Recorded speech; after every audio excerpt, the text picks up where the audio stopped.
Okay, welcome back. So we are going to close out the advanced modern drumming rock portion with just a couple of other rock grooves that I think you're going to experience in your experiences all on stage with different bands and different feels and that sort of thing. Now, again, there are just so many drummers. There's so many great things to cover, so many different topics. But I'm trying to sort of show you the essentials of maybe what you'd experience on a regular basis and the techniques that go into them.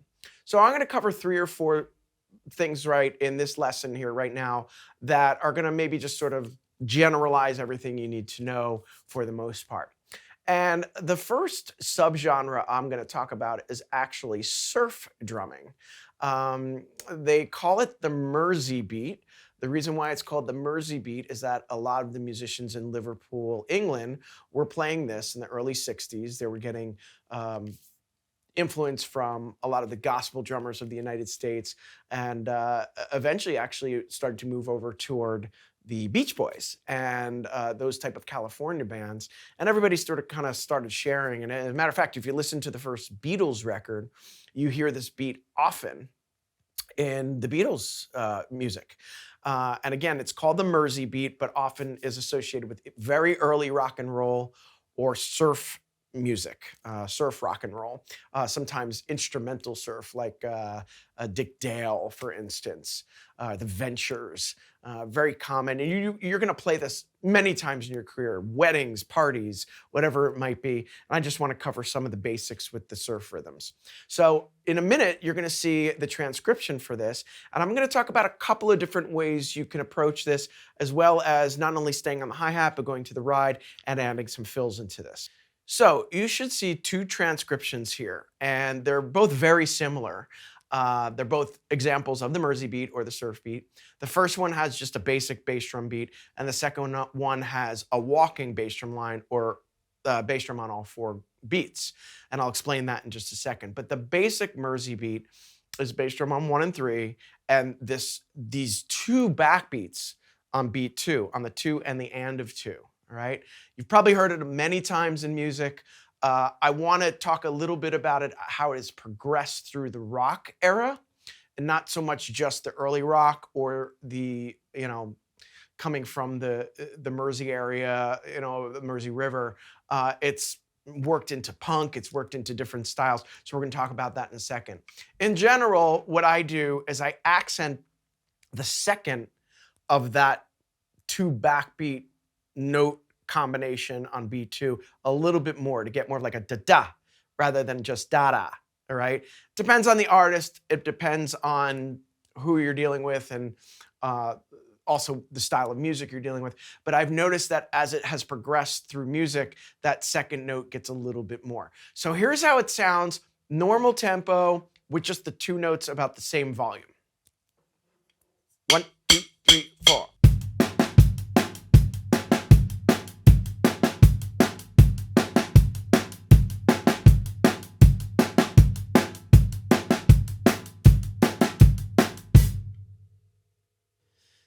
Couple things to notice. If you're playing it in old style, I usually play it with a straighter right hand, less molar, if not any molar at all, and not a lot of rim shots. Just dead center of the drum, even amount of accents, like I was saying, and just sort of I don't know if a lighter touch, just more sort of a staccato, even touch through the whole song or the whole feel. Again, this is based on more of an older style.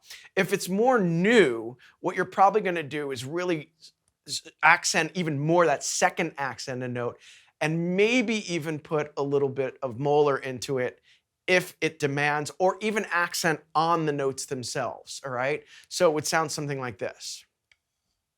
1, 2, 3, 4.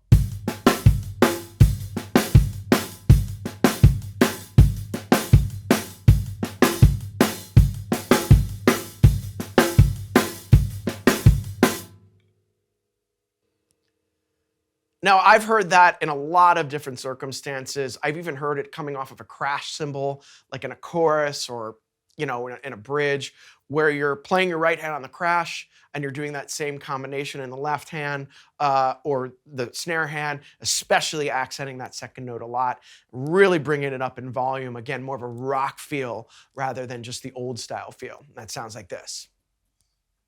1, 2, 3, 4.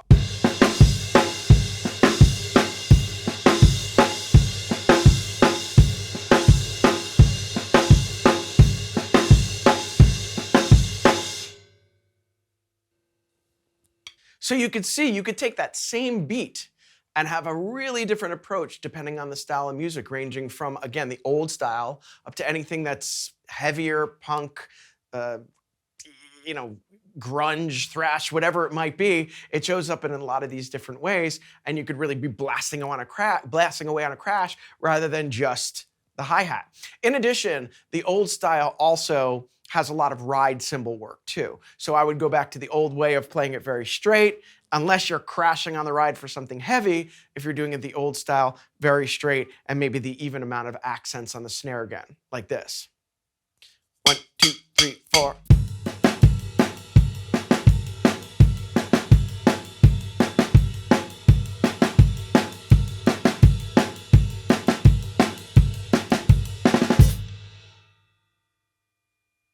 Simple as that, similar to the first thing that I played, all right?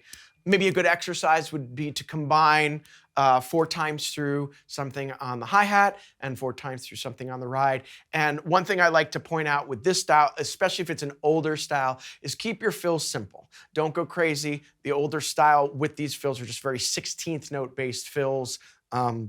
Again, if it's punk or something heavier, yeah, maybe you're doing more crashes or something like that. But if you're doing it in an older style, you want to keep it sort of simplistic fills, even notes, 16ths around the drum, and it would sound something to this effect. 1, 2, 3, 4.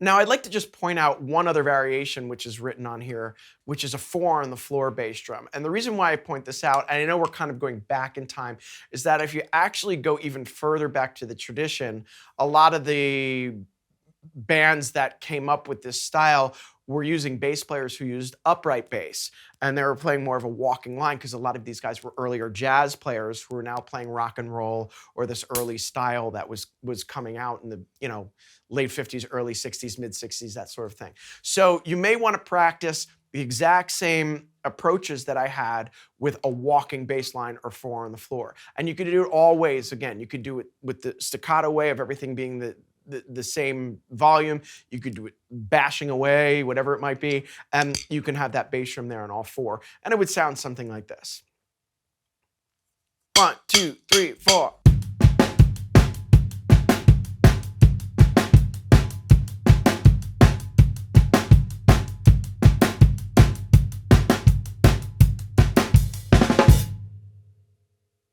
And then, of course, there's a million varieties of bass drum that you could put in there. I wouldn't get too crazy. It's not a very improvised type of style. So you may want to just be cognizant about not being too busy with the bass drum.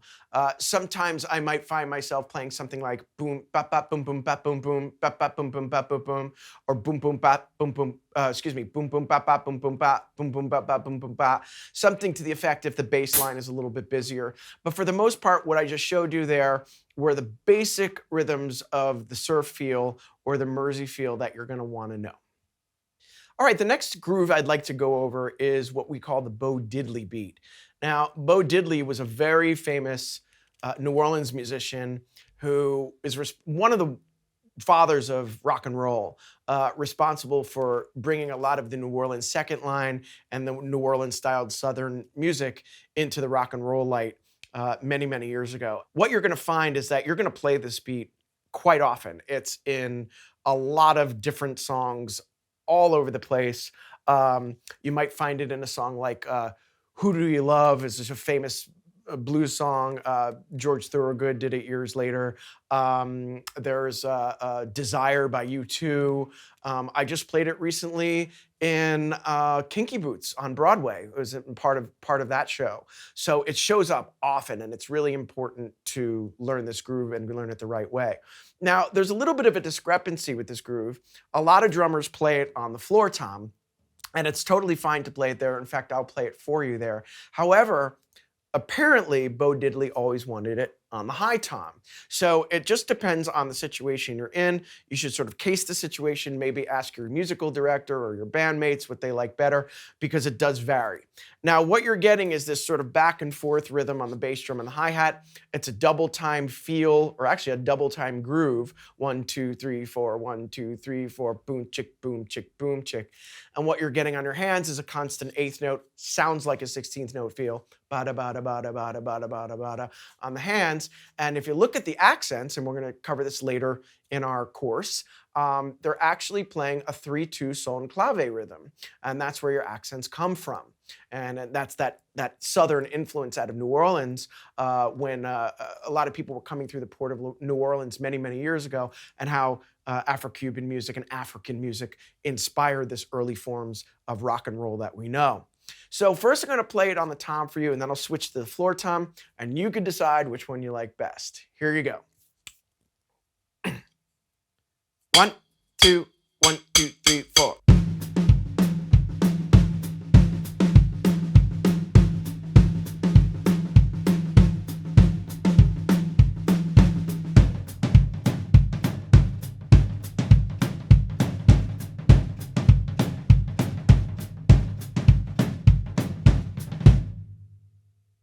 Now, the way that I just played that, I want you to take notice that the eighth notes that I played were not quite really straight and not really quite swung. They were somewhere in the middle. And it's a very familiar term we use with New Orleans second line we call in the crack. And the crack is not necessarily directly in the center. It could be a little bit towards swung or a little bit towards straight, and it depends on the musical situation. So when you play that, you might want to try a couple different variations with your hands, try to sort of navigate over to the straight side or navigate over more to the swing side to get the feel of this. It's very important to get that. It's really important to experiment with those different feels so you know where you're going with this. The next groove I'd like to cover is something we call a train beat. Now, this is found most often in country rhythms or, again, southern rock type rhythms. And depending on the situation, depending on the room, depending on the tempo, all that type of stuff, really just you got to kind of case the situation to see how loud you want to play, where you want to put your accents. Oftentimes in the train rhythm, I'm going to play my accents on a rim shot, but I might pull them back a little bit rather than in the dead center of the drum to make it so loud, to make it a little more of like a twangier sound, because that's kind of the sound of the music where this comes from, be it in country or down south, that sort of thing. The train rhythm has showed up in so many different places. There are swung rhythms, there are straight rhythms. I'll play both of them for you. I think of a swung train rhythm in a song called Radar Love by Golden Earring. Band White Lion did a wonderful cover of it in the 80s. And then there's straight train rhythms all over country music. I have the pleasure of making my career playing a train rhythm on the theme song of SpongeBob SquarePants, if anyone has seen that, and probably most of you have. But it is indeed a train rhythm. And I got my influence from a lot of those recordings that I was just telling you about, and it really fills up the music nicely. So I'm going to play the train rhythm for you right now. What you see in the transcription is accents mainly on the upbeats through 16th notes, except for the last one has the E and the and. Then it gives a little bit pickup toward the end of each measure. There are so many variations with accents with the train beat, but this is probably the most common one you're going to see. And I'll play that for you right now. 1, 2, 3, 4.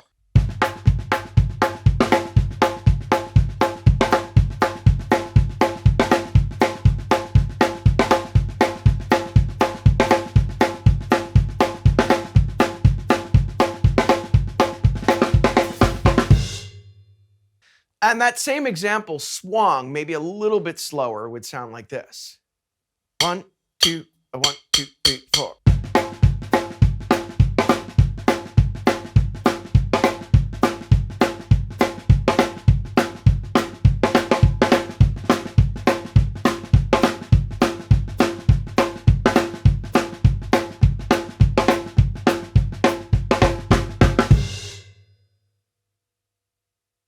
And much like some of the rhythms we just covered, there are so many variations. There's bass drum moving on all fours. There's sometimes doubles in there, boom, cha, ba boom, cha, boom, cha, ba boom. There's various accents moving around. You could even play the Bo-Diddley type beat on the snare drum to create this sort of mixture of the two rhythms. Many different variations. But again, I suggest you getting the basic one first with the right technique, with all the right motions and the right movements in your body to really solidify what this is about. And finally, I'd like to close this lesson of the rock portion out with punk music. Now, as you know, there's probably so many different variations with punk. There are classic punk bands like the Ramones and the Sex Pistols and the Clash. And there's so many modern punk bands, and a lot of punk has actually started to move its way into modern rock. And you could say that bands like Nirvana or the Foo Fighters were influenced by punk, even though they're kind of considered more straight ahead rock or even like a heavy grunge or something. But punk has kind of pervaded into a lot of different substyles, and from a drumming perspective, how do you boil it down to one groove? You can't. There's many, many different variations. But a good place to start is to look at this transcription that's up here and notice that your right hand or your right hand is playing consistently on a floor tom. Now, it could start on an open hi-hat, it could start in a crash, it could be anywhere in that vicinity. But if you listen to something like the Ramones, this is like a common thing you'd hear in the Ramones, which is a constant eighth note on the floor tom, all the same volume, very loud, very strong, backbeat on 2 and 4 in your snare. And I'm going to just start with a quarter note based bass drum and see how that accompanies what's going on in the floor tom. And it'll sound like this. 1, 2, 3, 4.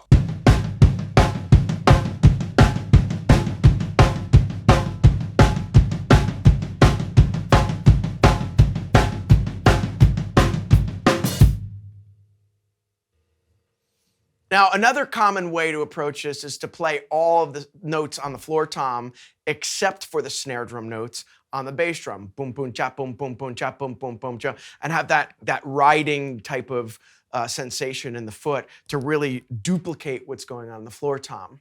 And it'll sound like this. 1, 2, 3, 4.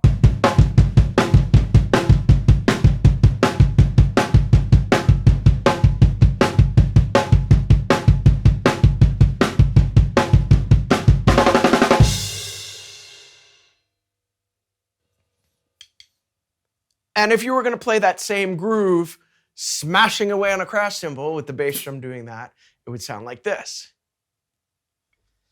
1, 2, 3, 4.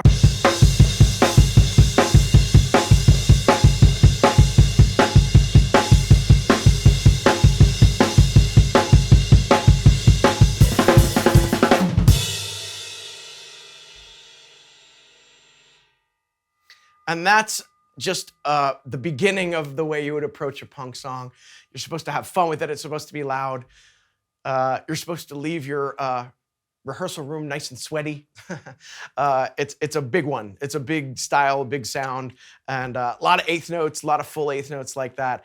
And again, there's so many different approaches with this, especially if you get into like hardcore punk or even bordering on thrash. It gets very fast. There are different forms of beats, like there's something called a skank beat, which is sort of the bare bones of almost metal or thrash metal, that sort of thing. There's so many different approaches, but that's a good way to start with the punk and to round out everything in the rock genre. So everything we've covered in the last 4 lessons, you should probably just kind of go back to back and just to compare them all. You know, a standard rock groove with some molar technique, and a slower rock groove with all the straight open hi-hat. Some shuffle stuff, the ghost note shuffle, the Purdy shuffle, the surf rhythm, the Bo-Diddley, the punk. Try all of these, because if you're a modern drummer, especially in the rock genre, you're gonna be throwing all those out at some point, all right? Whether you're on a wedding, whether you're in a band, whether you're doing sessions, you're gonna be called to do all that stuff. And there's still more to cover. There's still more to cover in the rock genre. But as I move forward from here with lessons upcoming, I'd like to cover a lot of different genres, not just the rock genre, to sort of round out what you need as the advanced modern drummer today. So stay tuned for the lessons coming up.